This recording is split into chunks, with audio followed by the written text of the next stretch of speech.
Hello, everyone. Happy New Week. Yes, it's a new week, and I'm totally excited to be here today. So, some thoughts I want to just share with us today, and let me know if you're here watching me on this brief live session. Let me know if you're here. Let me know if you're here. Yes, I can see Facebook, Instagram, and YouTube. Over the weekend, I had a long weekend. Honestly, my weekend was long, and basically because I had to have one-on-one sessions with a few girls. I'll tell you that 95%, about 95% of the one-on-one sessions I have with girls are girls that live in the diaspora. Mhm. Many of them lived in Nigeria, like they were born in Nigeria, they lived in Nigeria, and just few years ago relocated. If you're here joining me, please say hello. Please say hello. That's the right thing to do. Like you tell my girls. So I noticed that girls who have relocated to live abroad, anywhere abroad, most of them are struggling. Sorry, I okay, Instagram, I can see you. I almost forgot you guys. So yes, we are now live on Facebook, on YouTube, and on Instagram. I was saying that most of the girls that relocated from Nigeria are kind of struggling. This is not a post, or this is not a video to ask why parents had to relocate and all that. No, this is not about that. This is me just saying that in your travel plans, in your relocation plans, have you considered the state of your daughter? Of course, and your son. But permit me to focus on the girl, because I think that boys just have a way of moving on. But girls, emotional beings, they even find a way to get stuck in their challenges, in their struggles. The first problem I've noticed with girls who have relocated abroad is that they are still stuck with their friends here in Nigeria. Yes, they like the new life, the ease, the comfort, the benefits, all the amazing things that have that is abroad, that is not in Nigeria. They love it, but emotionally they feel lonely. Yes, they feel out of place. They feel different. They feel like, I want to be here, but I also want to be back home in Nigeria. I know this is not something parents want to hear, because they go like, "Do you know the sacrifice? Do you know the efforts? Do you know how much money we've spent bringing you here to give you a better life?" Yeah, yeah, I get that, but I want you to stop for a bit and put your daughter's mental health into consideration. I'm not saying bring her back. I'm saying attend to it. Excuse me. Many of the families that relocated never made provisions for sessions with counselors, never made provisions for sessions after they got there, before, when they got there, 3 months after, 6 months after. You're just moving on, and you even take out a lot of your frustration on your girls. This is not going down well with them. This is why a lot of them are engaging in um, risky behavior. Not like it's not happening here in Nigeria, but they just feel like, what is it? I just need to express myself. I just need to exhale. I need us to put our light, shine our light on the girls that we have taken outside Nigeria. Check them. Oh. Many of them are not okay. So when you say things like, "Oh, um, She'll be all right. At the end, my daughter will be okay. They are not getting okay.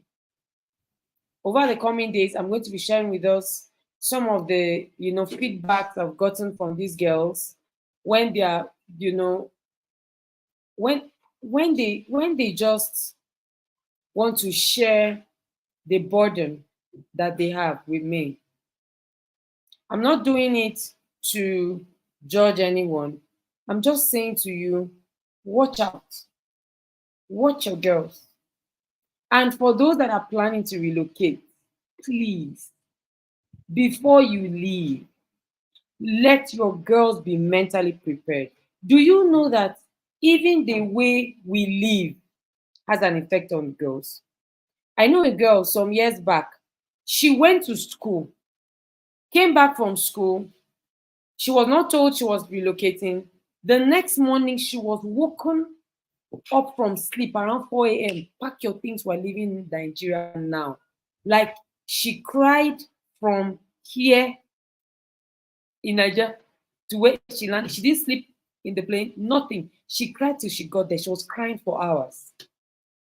And her mom was like, "What are you crying for? I'm trying to give you a better life and you are crying." That's trauma. Why do you want a good thing to become traumatic for your girl?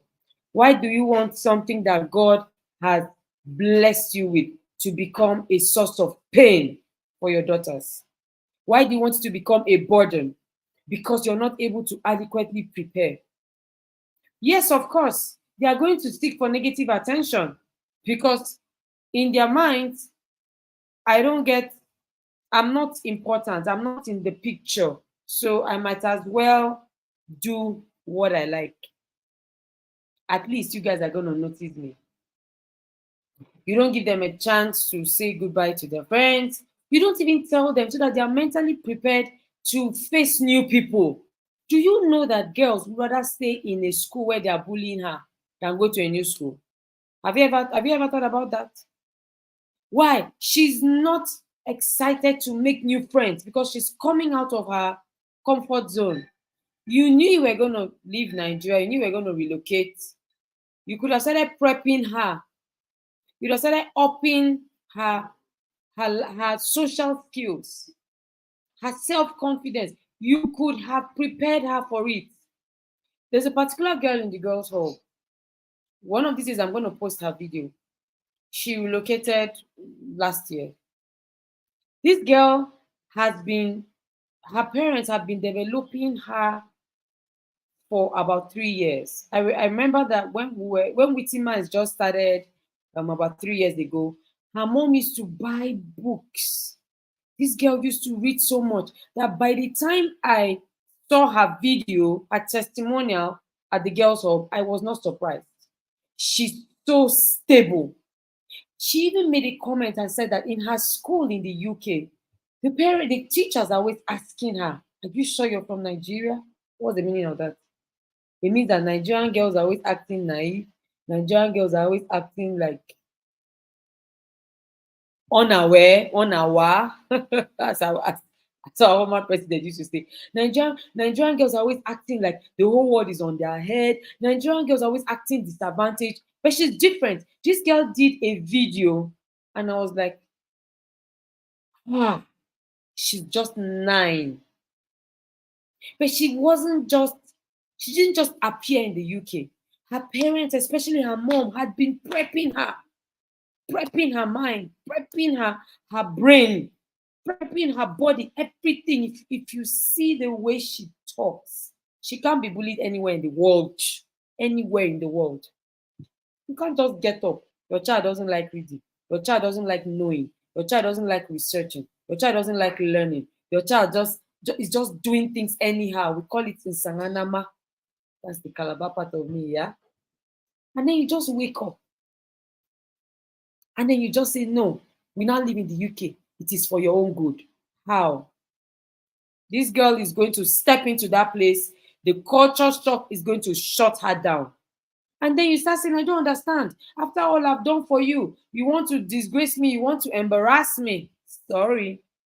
You didn't prepare her for the new culture that she was going to face. You didn't give her a mentor that she could be vulnerable to, a mentor that she could express herself to, cry with. You didn't give her a support system. You disconnected her from her friends, you disconnected her from her loved ones, you disconnected her from, familiar zone. You just yanked her off. And then you now complain and say, oh, but why? You're supposed to cope. Even me, it's hard, but I'm coping. She's not you. You're an adult, full blown. So I needed to watch this space as a form of intervention. The Girls Hub is, paying special attention to our girls in the diaspora. And sometime in July, we're going to have a Girls in the Diaspora training.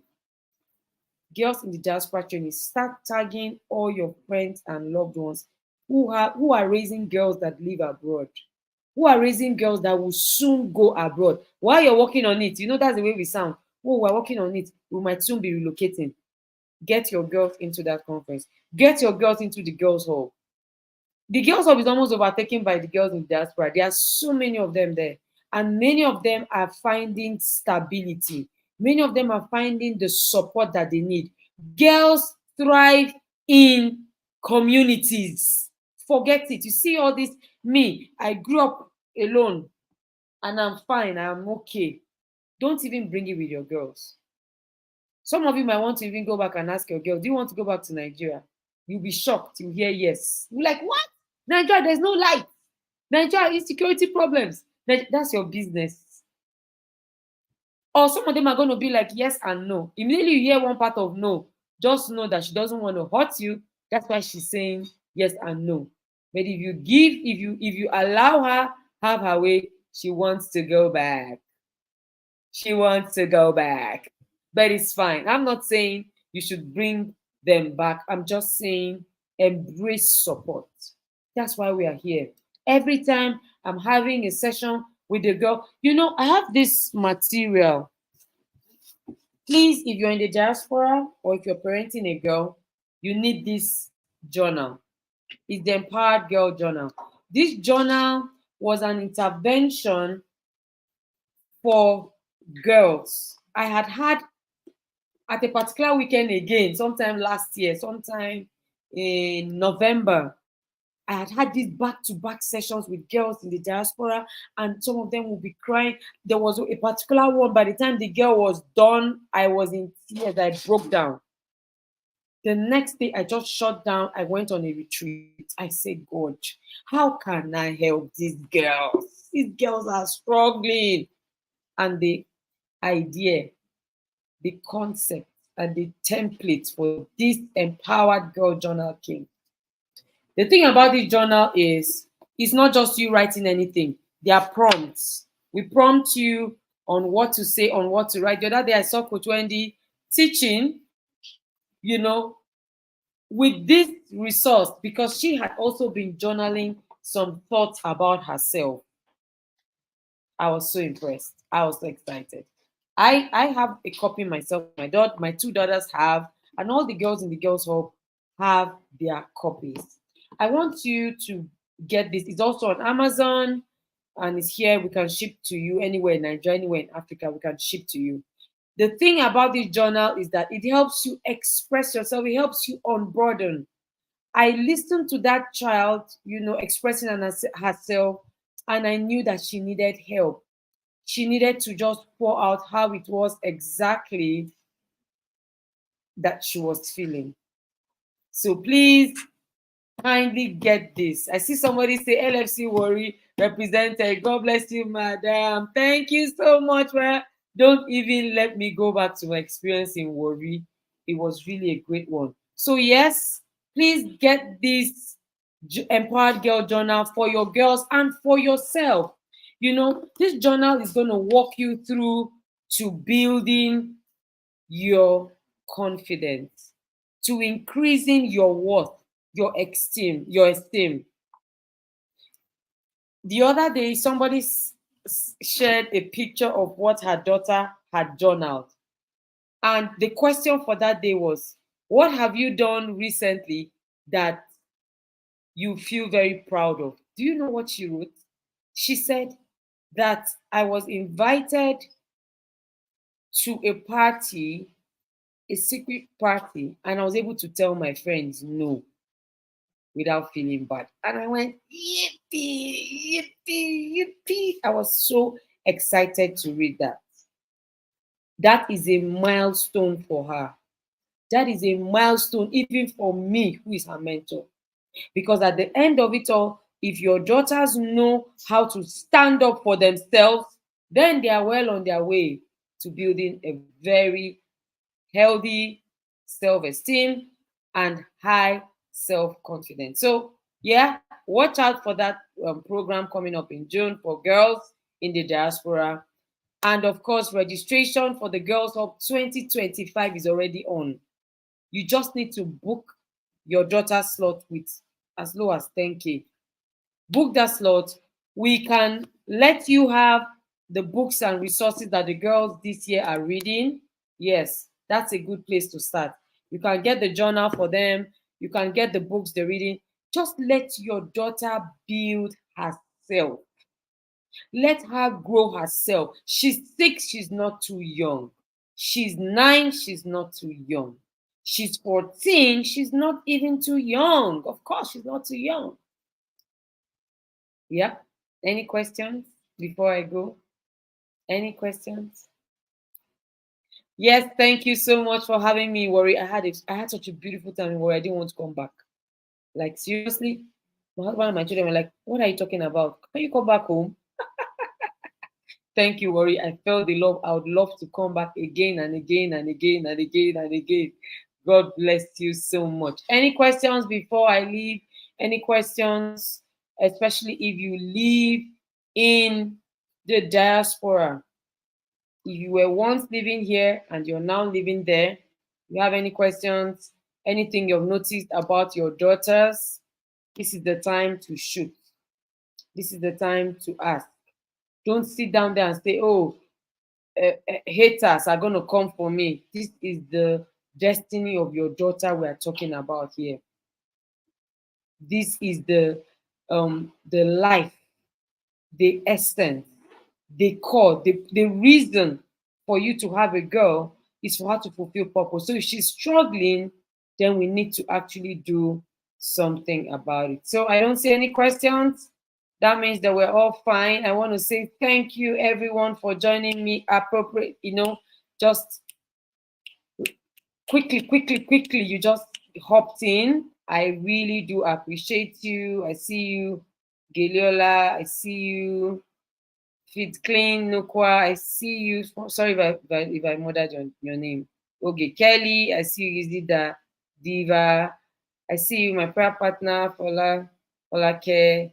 I see you in Syrian, Confidence. I see you, Oyindade, Bowale, Forgive Me. I see you, Barry Mark. Hey, I see you. I see you, okay. I see you, Tata. Oh, so good to see you. I see Couples Connect. I see you, Kehinde, UJ. I see you, Jolly Life Books. I see you, Lonely Fewale. Thank you so much, Omolora. Thank you, everybody, for joining me. And please don't forget to tag. I see you, Lemba Agura. Don't forget to tag anyone that is parenting a girl. If you're parenting a girl and you're not following Atetima, when you get stuck, I'll be there waiting. How be it? You don't have to get stuck. Just follow. You're going to get the greatest counsel, the greatest guidance, and the greatest support you can ever have on this journey to raising the world's most amazing humans. Thank you, everyone. Enjoy the rest of your day. God bless you. I celebrate you all. Bye.